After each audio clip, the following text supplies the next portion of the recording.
আপনারাও অবগতিতে আছেন, আপনারা জানেন এটি একটি দ্বীনি মজলিস, জ্ঞানের জায়গা, যেখান থেকে জ্ঞান অর্জন করা যায়। অবশ্যই সেই জ্ঞান কোরআনের, হাদিসের, ঠিক তো? এই মজলিসে যারা বসে, যারা আসে, তাদের মর্যাদা আল্লাহ তাআলা অনেক রেখেছেন। যেমন মিশকাতের 204, 212 নম্বর হাদিস, রাসূল সাল্লাল্লাহু আলাইহি ওয়াসাল্লাম বলেন, মান সালাকা তরিকান ইয়ালতামিসু ফিহি ইলমান সালাকাল্লাহু লাহু বিহি তরিকান মিন তুরুকিল জান্নাহ। যেই ব্যক্তি জ্ঞান অর্জন করার জন্যে, ইলম অর্জন করার জন্যে, কোরআন হাদিস জানার জন্যে কোনো জায়গায় যায়, আল্লাহ এর বিনিময়ে তার জান্নাতের পথকে সহজ, সরল, সঠিক করে দেয়।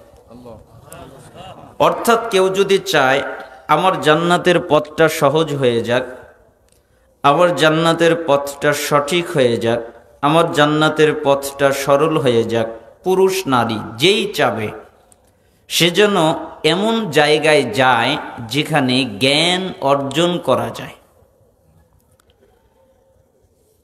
দারিমির 271 নম্বর হাদিস, রাসূল সাল্লাল্লাহু আলাইহি ওয়াসাল্লাম বলেন, যেই ব্যক্তি রাতের সামান্য সময়, অল্প সময় জ্ঞান অর্জন করবে, সারা রাত তাহাজ্জুদ পড়ে সালাত আদায় করে যে নেকি পাবে, সামান্য সময় জ্ঞান অর্জন করলে আল্লাহ তার চেয়ে বেশি নেকি দান করবে। অত্র হাদিস দ্বারা বোঝা যায় যে নফল সালাতের চেয়ে, তাহাজ্জুদের চেয়ে জ্ঞানের মর্যাদা আল্লাহর কাছে অনেক গুণ বেশি। যেমন সহিহ আত-তারগিব ওয়াত তারহিব 86 নম্বর হাদিস। মূলত কিতাবটি আল্লামা মুনজিরি রহিমাহুল্লাহর সংকলিত আত-তারগিব ওয়াত তারহিব, অর্থাৎ উৎসাহমূলক হাদিস এবং ভীতি প্রদর্শনমূলক হাদিস। অর্থাৎ যেই হাদিসের মাধ্যমে মানুষ উৎসাহিত হয়, যেই বাণীর মাধ্যমে মানুষ ভয় পায়, এরকম বাণী, এরকম হাদিসকে একত্রিত করে তিনি সংকলন করে কিতাবের নামকরণ করেছেন আত-তারগিব ওয়াত তারহিব। এই কিতাবটাকে আবার আলবানী রহিমাহুল্লাহ তাহকিক করেছেন। যতগুলো জয়ীফ এবং জাল হাদিস রয়েছে সবগুলোকে বাদ দিয়েছেন। এরপরে তিনি সংস্করণ করে নামকরণ করেছেন সহিহ আত-তারগিব ওয়াত তারহিব।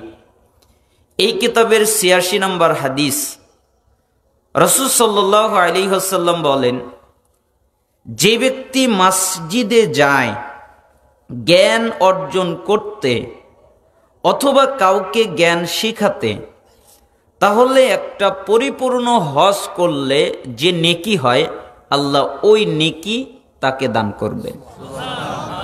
তার মানে জ্ঞানের মর্যাদা কত বেশি আল্লাহর কাছে। এমনকি মিশকাতের 220 নম্বর হাদিস, রাসূল সাল্লাল্লাহু আলাইহি ওয়াসাল্লাম বলেন, মান খরাজা ফি তালাবিল ইলম ফাহুয়া ফি সাবিলিল্লাহ হাত্তা ইয়ারজি। যে ব্যক্তি জ্ঞান অর্জন করার জন্যে, ইলম অর্জন করার জন্যে, কোরআন এবং হাদিস জানার জন্যে বাড়ি থেকে বের হয়, বাড়ি থেকে বের হয় কেন? জ্ঞান অর্জন করবে, কোরআন হাদিস জানবে, এটা হলো তার নিয়ত। তাহলে যতক্ষণ পর্যন্ত বাড়িতে ফিরে না আসবে ততক্ষণ তার আমলনামায় জিহাদ করার নেকি হতে থাকবে। কিসের নেকি? জিহাদ। তাবারানী মুজামুল কাবির 639 নম্বর হাদিস, কোন সাফায় 641 নম্বর হাদিস, একদম আশ্চর্যজনক হাদিস। রাসূল সাল্লাল্লাহু আলাইহি ওয়াসাল্লাম বলেন, যে ব্যক্তি কোনো দ্বীনি মজলিসে যায়, এরপরে 3টা কাজ করে। 1, বসে, তার মানে দ্বীনি মজলিসে বসতে হয়, এটা হলো আদব। 2, মনোযোগ দিয়ে আলোচনা শোনে। মনোযোগ মানে বাদাম খায় না, বুট খায় না, কালাই খায় না, চা খায় না, কফি খায় না, পান খায় না, পানি খায় না, কারোর সাথে কথা বলে না, অপ্রয়োজনীয় কোনো কাজ করে না। সাহাবীরা বলতেন, রাসূল সাল্লাল্লাহু আলাইহি ওয়াসাল্লাম যখন কথা বলতেন, তখন আমরা মনে করতাম আমাদের মাথায় পাখি বসে আছে, নড়াচড়া করলে পাখি উড়ে যাবে, তাই আমরা নড়াচড়া করতাম না। আমরা কেউ কেউ মনে করত যে আমরা একটা পাথর, নড়াচড়া করার অনুমতি নেই। মুহাম্মদ সাল্লাল্লাহু আলাইহি সাল্লাম যখন কথা বলতেন, তার মানে তারা এত মনোযোগী ছিলেন জ্ঞান অর্জন করার ক্ষেত্রে। এজন্য রাসূল সাল্লাল্লাহু আলাইহি সাল্লাম বললেন, যারা মনোযোগ দিয়ে আলোচনা শোনে। 3, শেষ পর্যন্ত থাকে। শেষ পর্যন্ত কেন থাকবে? ওই বৈঠক যখন শেষ হবে, ওই বৈঠক শেষের দোয়াটা পাঠ করবে, ওই পাঠ করার জন্য থাকবে। যদি এই 3টা কাজ করতে পারে, আল্লাহ তাআলা বলেন, মুহাম্মদ জি আপনি বলেন, কি বলবো? কদ গফারাল্লাহু লাকুম যুনুবাকুম, আমি আল্লাহ তাদের অতীত জীবনের যত পাপ আছে সবগুলোকে মাফ করে দিয়েছি। আমি আল্লাহ কারো পরোয়া করি না। কারো পাপ করতে করতে যদি আসমান এবং জমিন ছেয়ে যায়, এত পাপ করেছে, আসমান এবং জমিনে রাখার মতো জায়গা নেই, এত পাপ। এর পরেও দ্বীনি মজলিসে যদি বসে, মনোযোগ দিয়ে আলোচনা শুনে, শেষ পর্যন্ত থাকে, আমি তো তাদের পাপ ক্ষমা করি। ওয়া বুদ্দিলাত সাইয়্যাতিকুম হাসানাত, এবং তাদের পাপকে আমি নেকিতে পরিণত করে দেই। সালাত আদায় করলে পাপ ক্ষমা হবে, পাপ নেকি হবে, এরকম হাদিস নেই। যাকাত দিলে পাপ ক্ষমা হবে, সিয়াম পালন করলে পাপ ক্ষমা হবে, হজ করলে পাপ ক্ষমা হবে, জিহাদ করলে পাপ ক্ষমা হবে, হিজরত করলে পাপ ক্ষমা হবে, ইসলাম কবুল করলে পাপ ক্ষমা হবে, কিন্তু পাপ নেকি হবে না। কোন আমলের মাধ্যমে পাপকে নেকি বানানো যায় না। তার জায়গা একটাই, সেটা হলো দ্বীনি মজলিস। ওই জায়গায় বসে মনোযোগ দিয়ে কোরআন হাদিস শুনে শেষ বৈঠকের দোয়া পাঠ করে যারা উঠে যায়, আল্লাহ তাদের পাপ তো ক্ষমা করেনি, এবং পাপকে নেকিতে পরিণত করে দেন। আচ্ছা, আপনারা কি চান এই ফজিলত আমাদের উপরে বর্ষণ হোক? চান তো সবাই? আমি আপনাদেরকে আটকাবার জন্য কথা বলিনি। আপনারা এখানে অল্প সংখ্যক মানুষ হয়েছেন, এতেও আমার মন খারাপ নেই। আমি আলোচনা বিভিন্ন জায়গায় করি, অনেক মানুষ হয়, তাতেও আমার আনন্দের কিছু নেই। আবার অল্প মানুষ হয়েছে, তাতেও আমার মন খারাপের কিছু নেই। কেন? নূহ আলাইহিস সালাম 950 বছর দাওয়াত দিয়ে মাত্র 40 জন পেয়েছিলেন, আর আমি আপনার এখানে একদিন ওয়াজ করার জন্য এসেছি, তার চেয়ে বেশি আছে। তো আমি কেন দুঃখিত হব? দুঃখিত হবার আমার কিছু নেই। আর অল্প সংখ্যক মানুষ, বেশিরভাগ তারা হিদায়াত প্রাপ্ত। অল্প সংখ্যক মানুষই আল্লাহর শুকরগুজার বান্দা, অল্প সংখ্যক মানুষই আল্লাহকে মানে, অল্প সংখ্যক মানুষই ইসলামের উপরে কায়েম থাকার চেষ্টা করে, বেশিরভাগ মানুষই পথভ্রষ্ট। এজন্যে বেশি হলেই যে কল্যাণকর তা নয়, অল্পের মধ্যেও কল্যাণ আছে, ঠিক না? হতে পারে আল্লাহ তাআলা আপনাদের আমার আলোচনার মাধ্যমে একটা লোক যদি হিদায়াত পায়, আলী রাদিয়াল্লাহু আনহুর মতো কথা, তাহলে লাল উট কুরবানি করার চাইতে উত্তম। আর আমি বিশ্বাসী যে মানুষের কলবের কিছু পরিবর্তন ঘটে, তা বুঝতে পারছি। কেন? আমি ওই হাদিস বলি যা আমি নিজে আমল করি। আপনারা বলবেন যে বললে অহংকার, মানুষ বলে ফেলবে। আসলে প্রত্যেকটা মানুষের একটা ভাষা আছে, প্রত্যেকটা মানুষের একটা বডি ল্যাঙ্গুয়েজ আছে, তাদের চাল চলন নড়াচড়ার একটা ভাব ভঙ্গিমা আছে। ঠিক এখন আমি যদি বলি তাহলে বলবেন অহংকার। আল্লাহি, আল্লাহর কসম, অহংকার নয়। আমার অনেক হাদিস মুখস্থ আছে, আমি নিজেও জানি না কত হাদিস মুখস্থ আছে। আমার অনেক কিতাব মুখস্থ আছে, আমার মনেই নেই কয়টা কিতাব মুখস্থ আছে, তবে অনেক আছে, কিন্তু আমি বলি না, আলোচনা করি না। কেন? যেটার উপরে আমল করি শুধু ওটাই বলি, আর অন্যগুলো বলতে পারি না। কেন? অন্যগুলোর উপরে, যেগুলোর উপরে আমল করি না বা করতে পারি নাই, ওইগুলো আমি বলি না। কেন? কিয়ামতের দিন ওটা আমার বিপক্ষে দাঁড়াবে।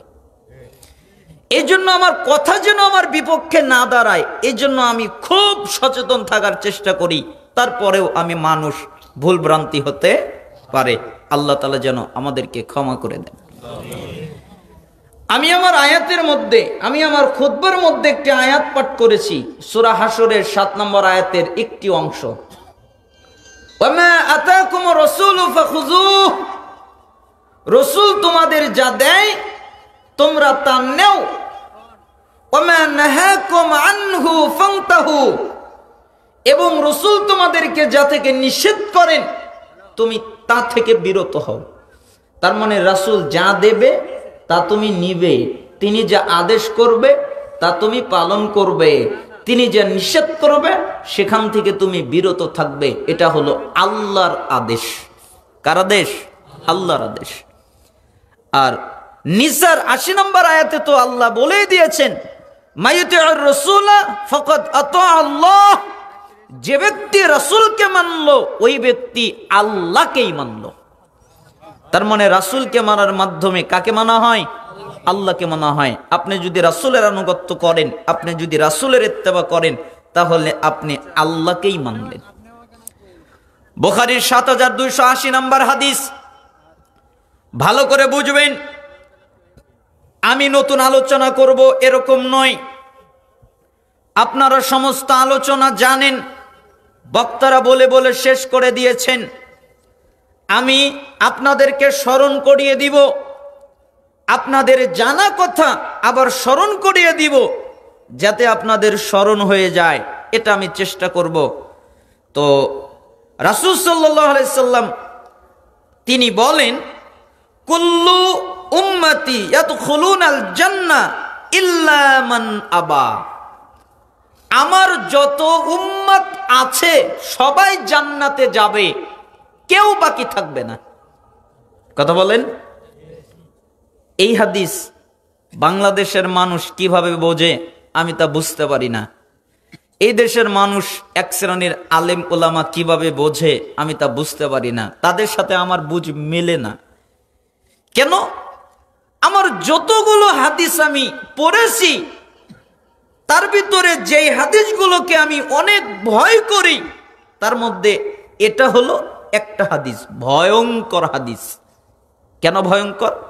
আল্লাহ নবী সাল্লাল্লাহু আলাইহি সাল্লাম বললেন, আমার যত উম্মত আছে সবাই জান্নাতে যাবে, কেউ বাকি থাকবে না। সুন্দর কথা না?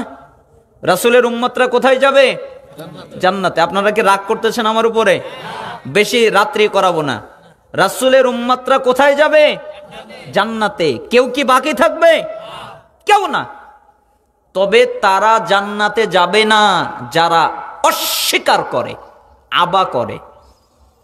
আবা শব্দের অর্থ হলো অস্বীকার। আর এই অস্বীকার দুভাবে হয়। দুভাবে কেন বললাম? কারণ আমাদের বাংলাদেশে এই দুইটা অনুবাদই হয়। আর অতীত প্রাচীন যুগে, সালাফদের যুগে যদি ফিরে যাওয়া হয়, তাদের কিতাবাদি যদি পাঠ করা হয়, তাহলে দেখবেন যে আবা শব্দের অর্থ হলো আল্লাহকে না মানা, আবা শব্দের অর্থ হলো আল্লাহর দ্বীনকে না মানা, আবা শব্দের অর্থ হলো আল্লাহর কিতাব কোরআনকে না মানা। অনেকগুলো অর্থ হয়, কিন্তু আমাদের দেশে প্রচলিত দুটা, তাই আমি এটা বলছি যে আবা মানে যে ব্যক্তি বলে আমি রাসূলকে মানি না, সে আবা করলো।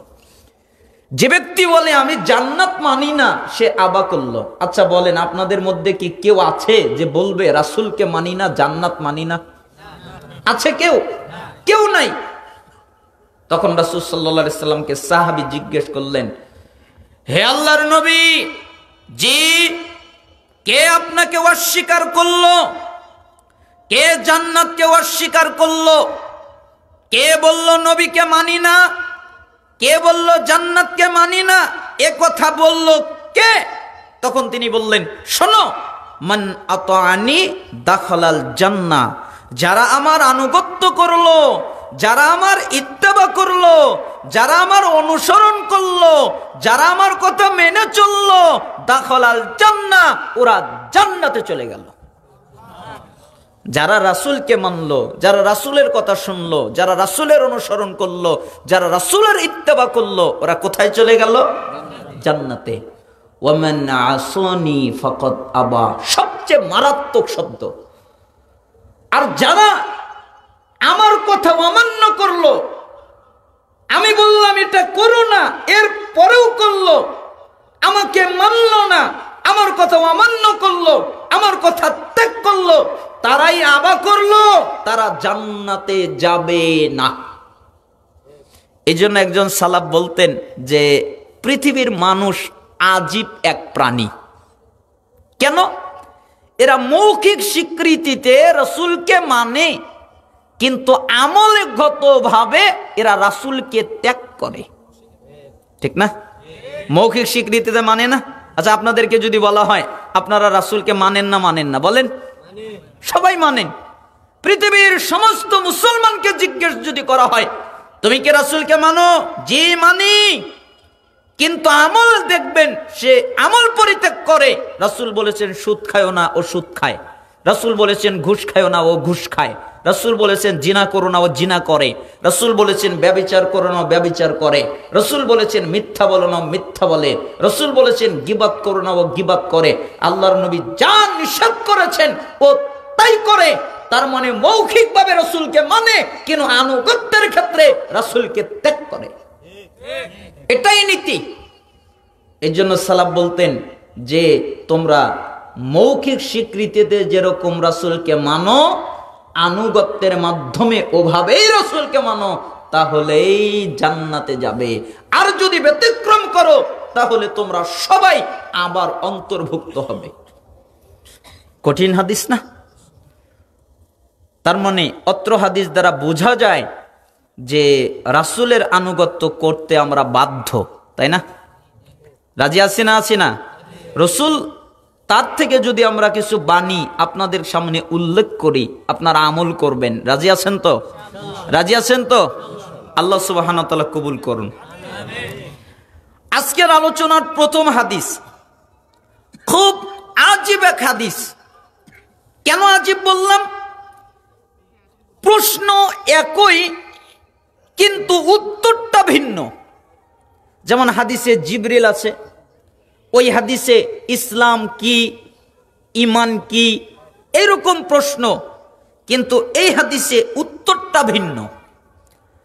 আমর ইবনে আব্বাস রাদিয়াল্লাহু আনহু তিনি বলেন, আমি একদিন রাসূল সাল্লাল্লাহু আলাইহি ওয়াসাল্লামের কাছে আসলাম।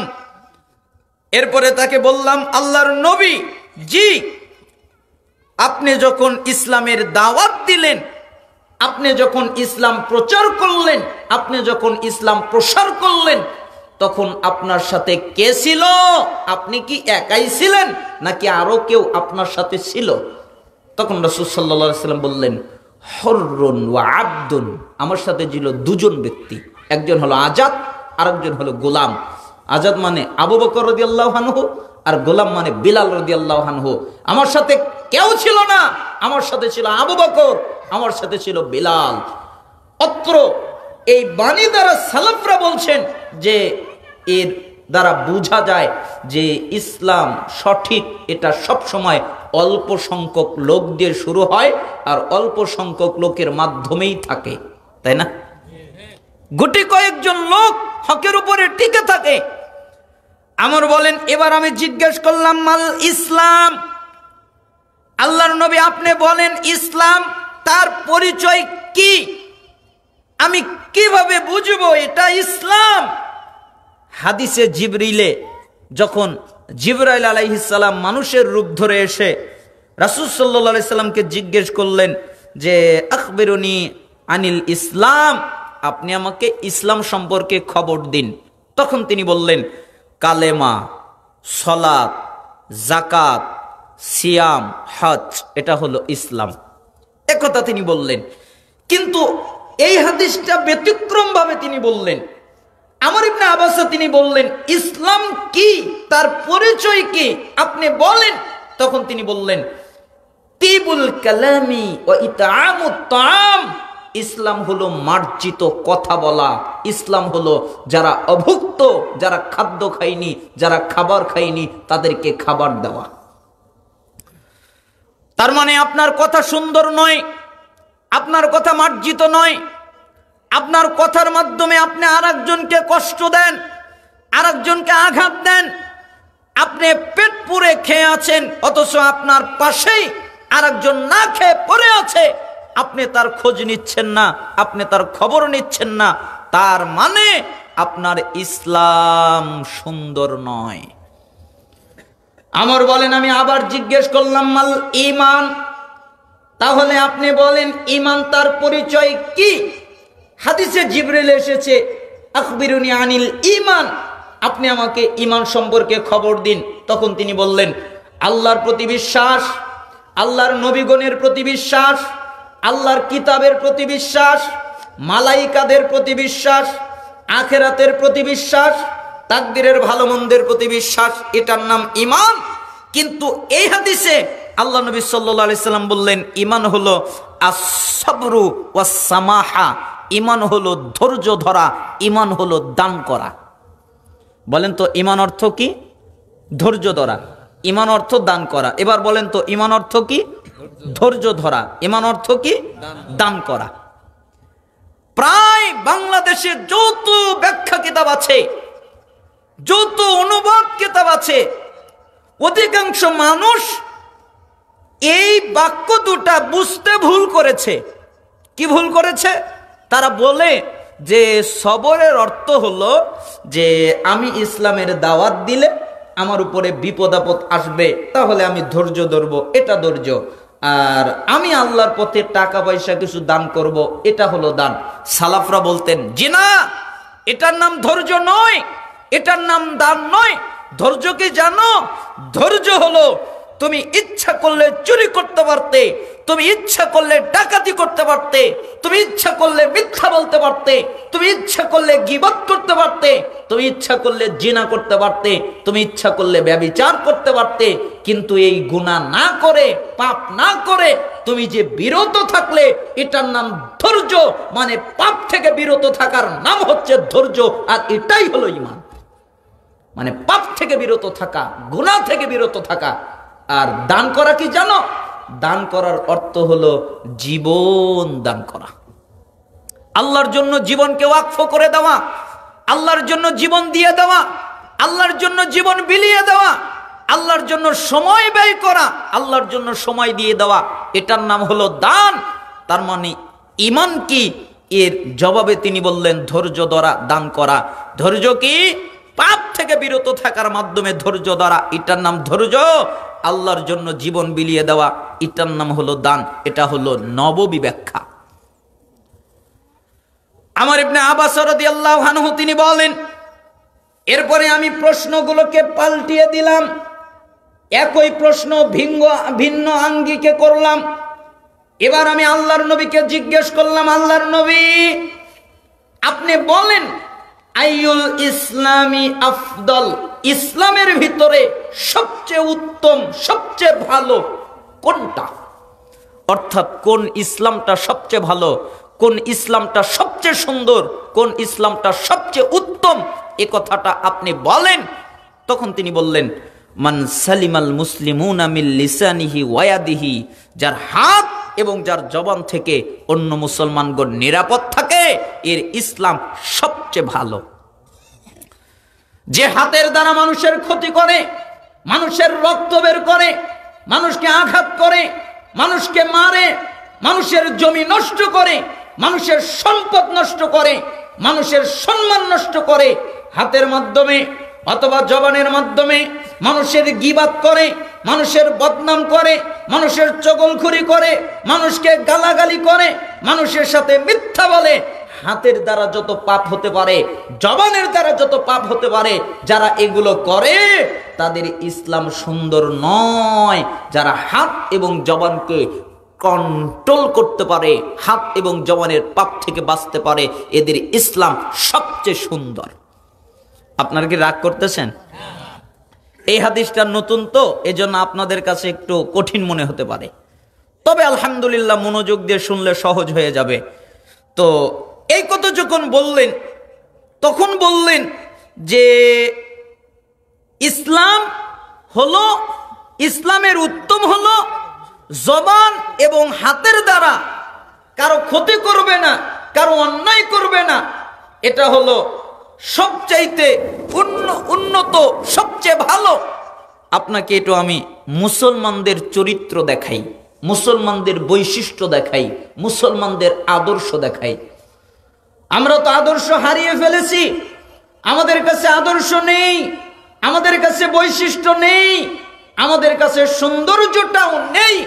এজন্য রাসূল সাল্লাল্লাহু আলাইহি সাল্লাম বলেন, মুসলিম 2564 নম্বর হাদিস, আবু হুরায়রা রাবী, তিনি বলেন রাসূল সাল্লাল্লাহু আলাইহি সাল্লাম বলেছেন, লা তাহাসাদু, তোমরা পরস্পর হিংসা করো না, ওয়ালা তানাজাসু, তোমরা দুজনের মধ্যে দালালি করে দাম বাড়িয়ে দিও না, ওয়ালা তাবাগাদু, তোমরা নিজেদের মধ্যে বিদ্বেষ রেখো না, ওয়ালা তাদাবারু, তোমরা কেউ কারো পিছু নিও না। ও কি পাপ করে, ও কি অন্যায় করে, এটা দেখার জন্য পিছু নিও না। ওয়ালা ইয়াবি বাদুকুম আলা বাইই বাদ, আর কারো বেচার সময় অথবা কেনার সময়, কেনা বেচার সময় আগ বেড়ে কেনা বেচা করতে যেও না, তোমার ভাইয়ের কষ্ট হবে। ওয়াকুনু ইবাদুল্লাহি ইখওয়ানা, তোমরা সবাই আল্লাহর বান্দা, ভাই ভাই হয়ে যাও। আল মুসলিম আখুল মুসলিম, মুসলমান মুসলমানের ভাই। বলেন তো, মুসলমান মুসলমানের কি ভাই? মায়ের পেটের ভাই যেমন ভাই, মুসলমান ভাই তার চাইতে দামি, তার চাইতে সম্মানিত। কেন? মায়ের পেটের ভাই কুফরি করতে পারে, মায়ের পেটের ভাই বেদিন হয়ে যেতে পারে, মায়ের পেটের ভাই খারাপ হয়ে যেতে পারে, মায়ের পেটের ভাই হারামে জড়িয়ে যেতে পারে, কিন্তু একজন মুসলমান যখন সত্যিকারের ইসলাম ফলো করে, আর ও হলো আমার ভাই, আর ওই ভাই আমার মায়ের পেটের ভাইয়ের চাইতে দামি ভাই। এজন্য আল্লাহ নবী বললেন, আল মুসলিম আখুল মুসলিম, মুসলমান মুসলমানের ভাই। লা ইয়াজলিমুহু, মুসলমান মুসলমানের উপরে জুলুম করতে পারে না। ওয়ালা ইয়াখযুলুহু, মুসলমান মুসলমানকে তুচ্ছ তাচ্ছিল্য করতে পারে না, সহায়হীনভাবে, সম্বলহীনভাবে ছেড়ে দিতে পারে না।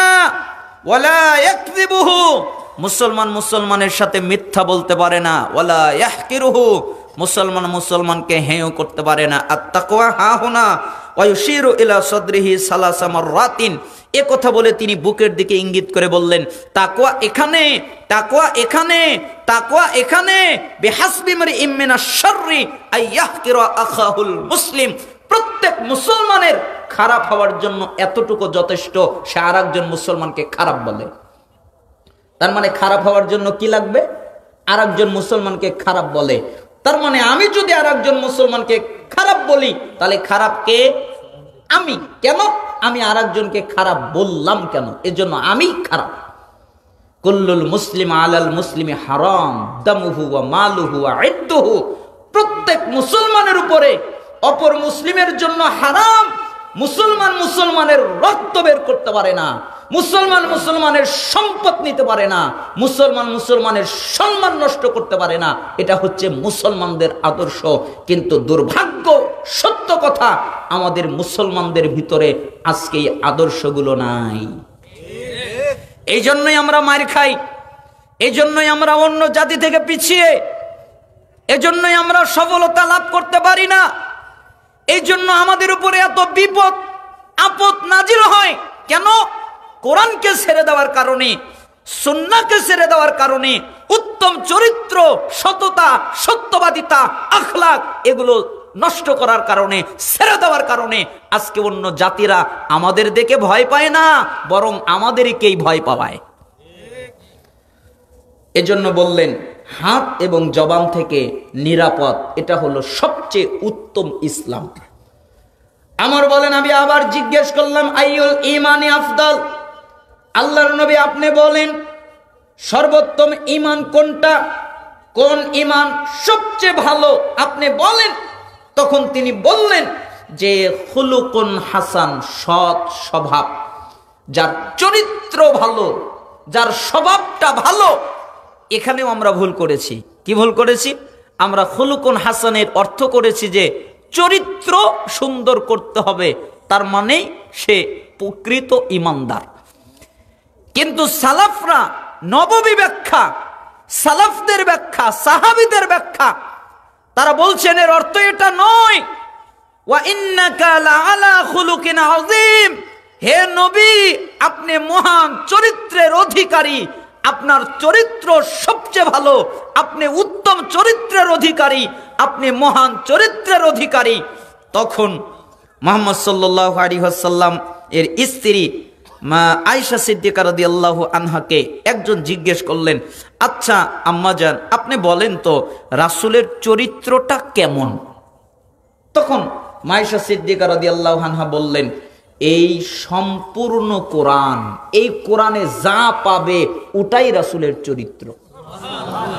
তার মানে তোমরা যদি রাসূলের চরিত্র দেখতে চাও তাহলে সম্পূর্ণ কোরআনকে অনুধাবন করো, সম্পূর্ণ কোরআনে যা পাবে ওটাই রাসূলের চরিত্র।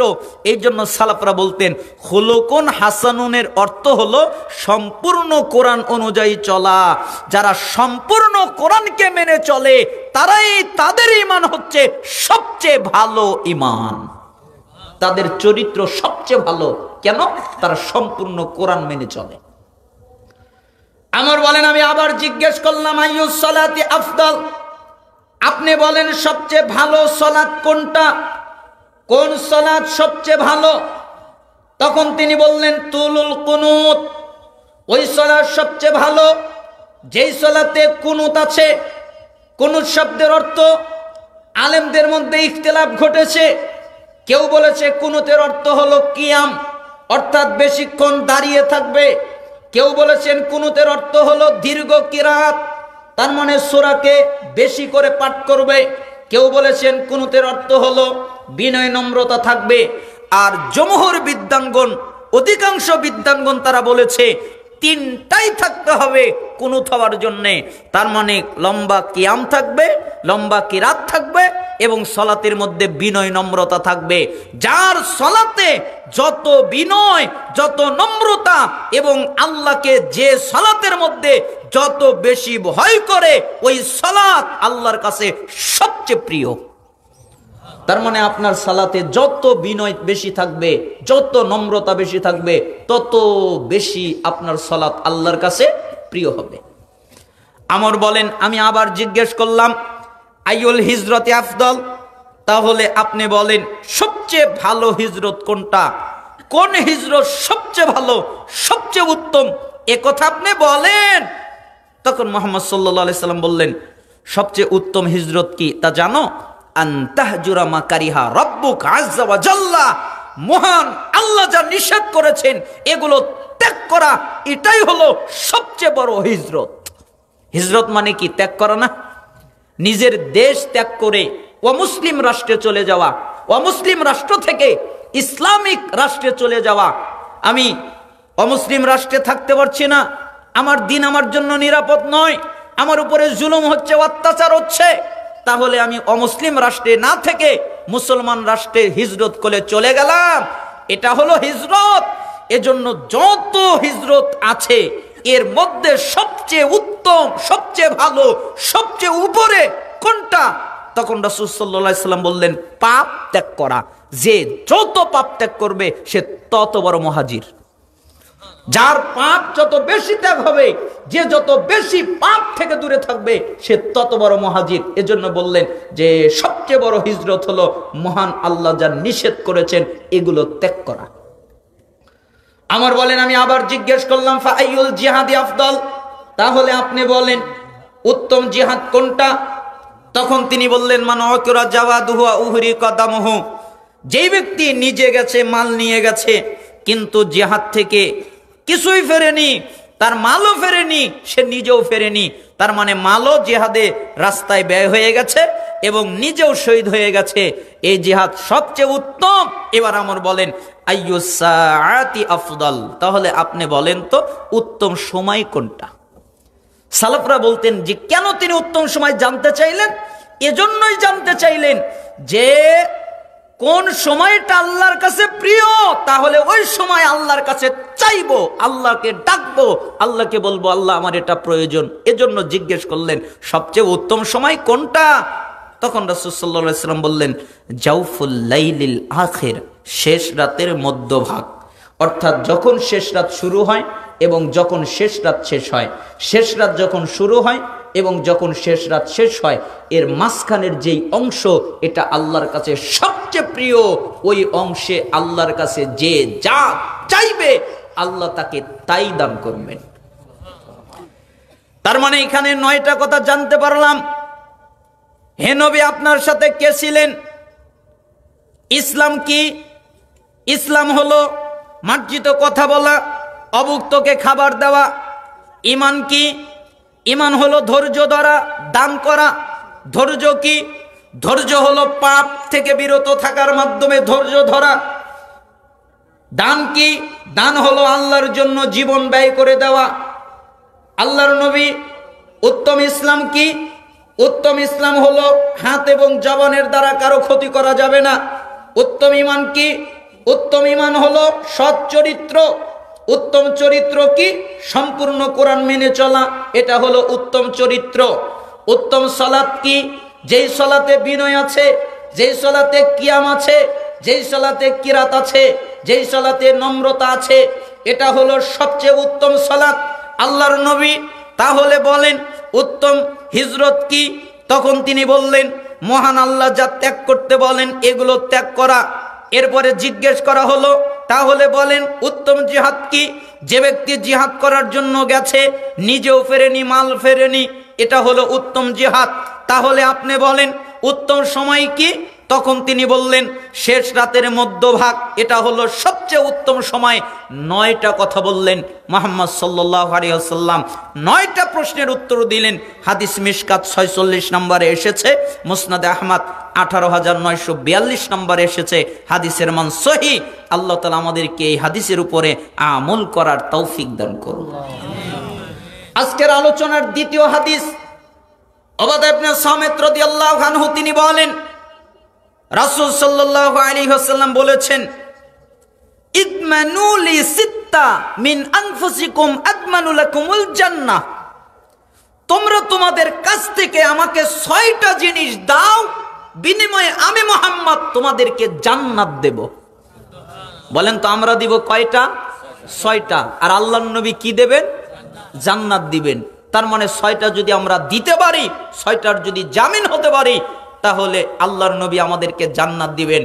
মুহাম্মদ সাল্লাল্লাহু আলাইহি সাল্লাম কখনো মিথ্যা বলেন না, আল্লাহ তাআলা কখনো মিথ্যা বলেন না, তিনি যা বলেন তাই হয়। মুহাম্মদ সাল্লাল্লাহু আলাইহি সাল্লাম যেটা বলবেন ওটা অক্ষরে অক্ষরে পালিত হবে। অতএব তিনি বলেছেন 6টা কাজ করো, আমি তোমাদের জান্নাতে নিয়ে যাব। কোন ব্যক্তি যদি এই 6টা কাজ করতে পারে তাহলে জান্নাতে নিয়েই যাবেন মুহাম্মদ সাল্লাল্লাহু আলাইহি সাল্লাম। 1, উসদুকু ইযা হাদ্দাসতুম, যখন তোমরা কথা বলবে সত্য বলবে। কথা বললে কি বলতে হবে? সত্য। মিথ্যা কি বলা যাবে? না। হাসি রহস্য করেও না, মজাক করেও না। সালাফরা তো বলতেন কথা বলারই দরকার নাই। আপনি কথা বলবেন কেন? আপনার কথা বলার প্রয়োজন কেন? আল্লাহর রাসূল সাল্লাল্লাহু আলাইহি সাল্লাম তো বলেছেন মান সমাতা নাজা, যে চুপ থাকে সে নাজাত পায়। মান কানা ইউমিনু বিল্লাহি ওয়াল ইয়াউমিল আখির ফালিয়াকুল খায়রান আও লিয়াসমুত, যে ব্যক্তি আল্লাহ এবং আখিরাতে বিশ্বাস রাখে সে যেন ভালো কথা বলে, যদি ভালো কথা বলতে না পারে তাহলে যেন চুপ থাকে। হয় ভালো কথা বলবে, ভালো কথা বলতে না পারলে কি থাকবে? চুপ থাকবে। আর হাদিসে বললেন যখন কথা বলবে তখন সত্য বলবে, তার মানে মিথ্যা বলা যাবে না। আচ্ছা ধরেন এই এলাকাটা হলো রবি বাড়িয়া। এখন মনে করেন আপনাকে একজন ফোন দিল, একটা উদাহরণ আপনাকে দিচ্ছি, তুমি কোথায়? আপনি আছেন ধরেন সাবগ্রামে, আপনি বলছেন আমি রবিবাড়িয়ায় আছি। আছেন কোথায়? সাবগ্রামে। তাহলে এটা কি মিথ্যা নয়? এটাও মিথ্যা। হাসি করে হোক, মজার ছলে হোক। ইমাম বুখারী রাহিমাহুল্লাহ একজনের কাছে হাদিস আনার জন্য গেলেন, গিয়ে দেখেন ওই শিক্ষক একটা ঘোড়াকে খাবার খাওয়ানোর জন্য একটা গামলা নিয়েছে, কিন্তু গামলার ভিতরে কোনো খাবার নাই। ঘোড়াকে দেখিয়ে ডাকতেছে, এই এদিকে এদিকে। তার মানে ঘোড়াকে লোভ দেখাচ্ছে যে গামলার মধ্যে কি আছে, পাত্রের মধ্যে খাবার আছে। ইমাম বুখারী রাহিমাহুল্লাহ যখন দেখলেন এই লোকটা ঘোড়ার সাথে খেয়ানত করলো, তার খামের মধ্যে তার পাত্রের মধ্যে খাবার নেই, এরপরেও আরেকজনকে সে ঘোড়াকে খাবার জন্য ডাকলো, তার মানে এ হলো প্রতারক। এই প্রতারকের কাছ থেকে আমি হাদিসই নিব না। চলে গেলেন। এমনিই বুখারী পৃথিবীর শ্রেষ্ঠ কিতাব, এমনিই বুখারীর সমস্ত হাদিস সহিহ। মূলনীতি দেখছেন, হাদিসই নিবে না। এই ইমাম বুখারী, জি আচ্ছা তুমি না হাদিস নিতে আসলে? মুহাম্মদ, জি তুমি না হাদিস নিতে আসলে, চলে যাচ্ছ কেন? না আমি আপনার কাছ থেকে হাদিস নিব না। কেন নিব না? আপনি যদি জন্তুকে ধোঁকা দিতে পারেন তাহলে হাদিসের ক্ষেত্রে আপনি হয়তো বা বাড়িয়ে কমিয়ে কিছু বলতে পারেন, তাই আমি আপনার হাদিসই নিব না। এটা হলো ইমাম বুখারী। তা আপনি কেন ধোঁকা দেন? আপনি ধোঁকার চলে কত কিছু বলেন। বাচ্চাকে বলেন বাবা কাঁদিস না, এটা এনে দেব, বাবা কাঁদিস না, ওটা এনে দেব, বাবা কাঁদিস না, চুপ কর, এটা দেব, ওটা দেব, ওখানে নেব, সেখানে নেব। অথচ আপনি কশিন কালেও সেখানে নেবেন না।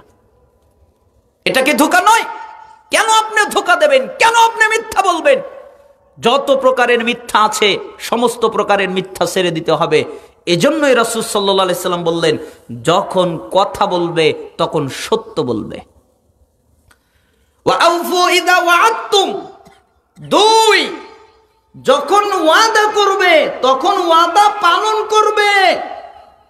ওয়াদা মানে যেই ওয়াদা করেছো। একজন সালাফ তো চমৎকার ভাবে বলেছেন যে আদম সন্তান অধিকাংশই, প্রায় সবাই ওয়াদা খিলাপকারী। এরা আগেই ওয়াদা খিলাপ করেছে। কিভাবে?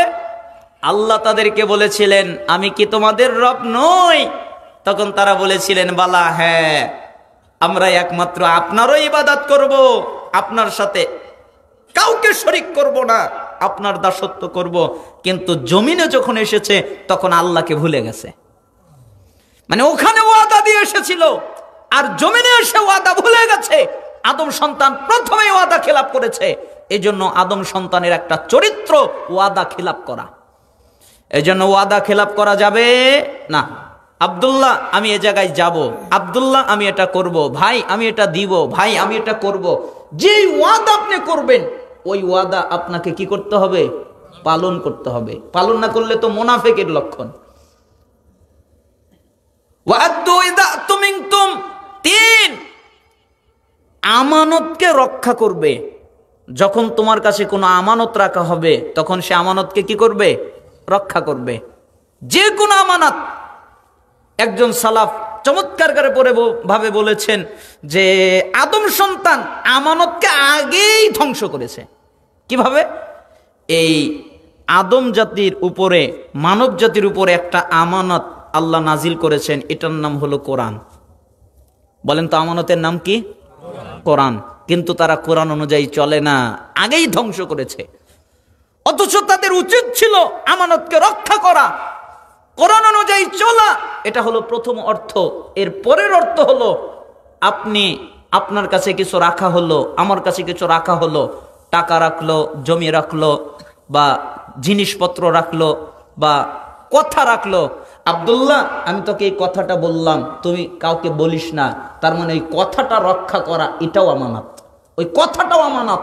তার মানে আমানতকে রক্ষা করবে। ওয়াহফাজু ফুরুজাকুম, 4 লজ্জাস্থানের হেফাজত করবে।